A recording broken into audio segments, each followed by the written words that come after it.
Bonjour, aujourd'hui je vais vous prouver qu'on peut retourner une carte sans la toucher. Pour ça il me faut un petit peu de lumière, il faut évidemment un jeu de cartes et surtout une spectatrice.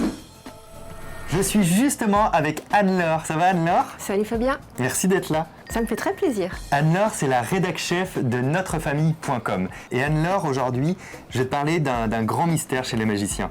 On a toujours cru que les magiciens arrivaient à toucher un objet, à bouger une carte, sans qu'on voit la main bouger, avec une grande rapidité. En fait, c'est faux. C'est pas ça. C'est une autre technique et je vais te l'expliquer aujourd'hui, je vais vous la révéler. J'ai avec moi un jeu de cartes. Je vais te demander, Anne-Laure, s'il te plaît, de choisir une carte, n'importe laquelle. Tu la sors du jeu. Celle que tu veux. Ok. Ah, tu veux aller plus loin. Ouais.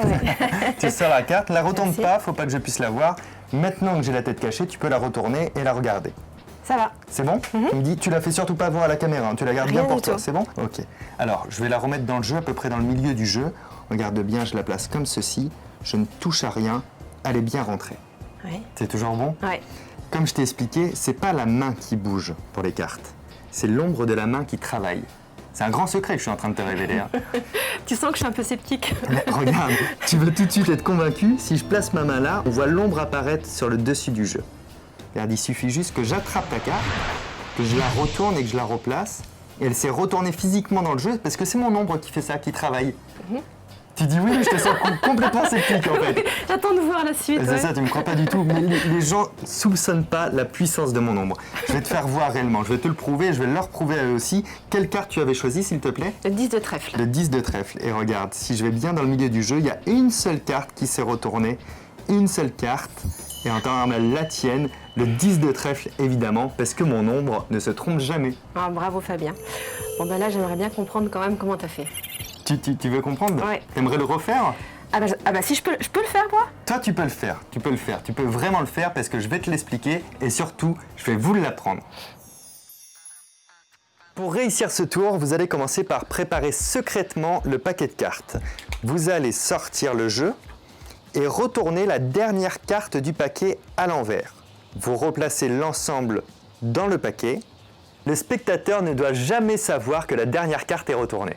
Le tour commence. Vous sortez le paquet de l'étui et vous faites choisir une carte à votre spectateur comme ceci. Vous étalez les cartes en main en prenant bien soin de ne jamais aller au bout. Je vous rappelle que la dernière carte est retournée face en l'air. Vous faites choisir une carte à votre spectateur comme ceci. Il choisit sa carte. Vous en profitez pour égaliser le jeu que vous allez poser sur la table. Mais sur le trajet, vous retournez votre poignet pour retourner secrètement le jeu. Lorsque vous allez pratiquer le mouvement de rotation avec le poignet, comme ceci, le mouvement devra être fluide et rapide. Ne vous inquiétez pas du spectateur car vous allez pratiquer ce qu'on appelle un détournement d'attention. Le spectateur viendra de choisir sa carte et il sera en train de la regarder. Spontanément, il ne va pas vérifier vos mains, surtout si le mouvement est fluide et logique. Donc le spectateur tire la carte, il regarde sa carte, vous reposez le jeu en tournant le poignet pendant ce temps-là. Demandez-lui de regarder la carte, tournez votre regard. Lorsque le spectateur vous dit qu'il est prêt, vous allez devoir récupérer le jeu.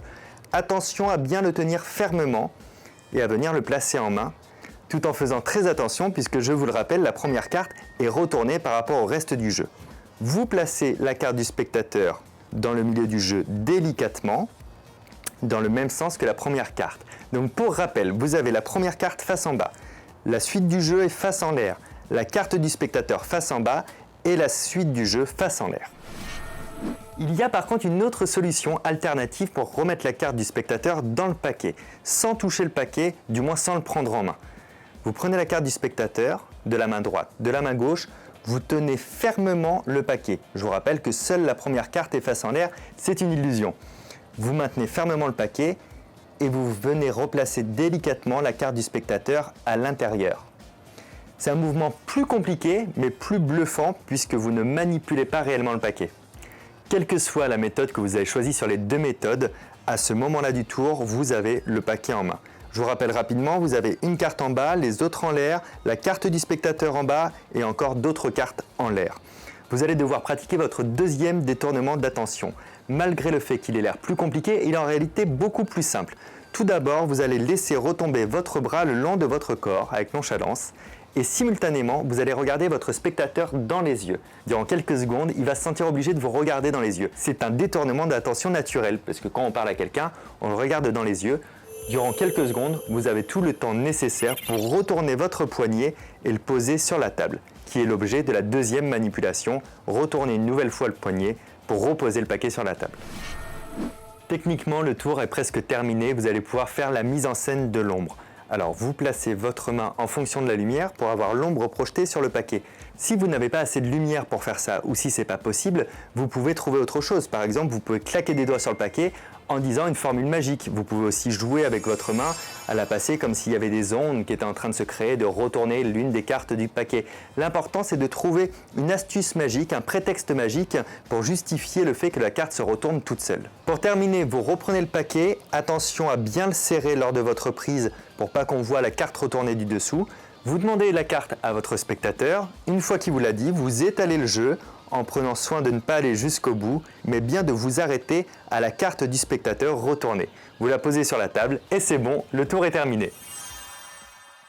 J'espère que ce tour vous a plu. Prenez le temps de bien vous entraîner, surtout pour les passages délicats qui sont les prises où on ne doit pas faire voir la première ou la dernière carte. Et puis surtout, amusez-vous. Amusez-vous quand vous faites le tour, amusez-vous à créer plein de mises en scène originales. Laissez-moi un petit mot dans les commentaires pour me raconter comment ça s'est passé. Et n'oubliez pas de laisser un pouce en l'air, de vous abonner à la chaîne. À très bientôt, ciao!